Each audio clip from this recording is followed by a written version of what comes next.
ఈరోజు నేను చేసే పచ్చడి అండి, గోరుచిక్కుడుకాయతో పచ్చడి చేస్తున్నాను. గోరుచిక్కుడుకాయలు, పచ్చిమిరపకాయలు, 2 స్పూన్లు పల్లీలు, ఎల్లిపాయలు, ధనియాలు, జీలకర్ర, చింతపండు, చింత చిగురుతో చేస్తున్నా, చింతపండు వేయకోకుండా.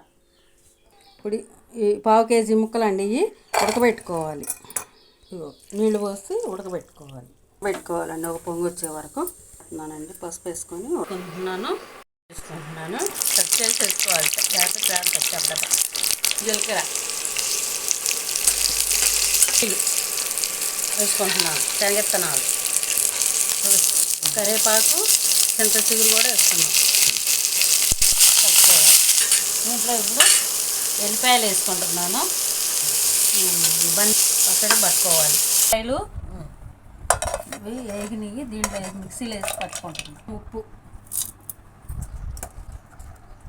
ఉడకబెట్టి వేడి చల్లార్చి వేసుకోవాలి.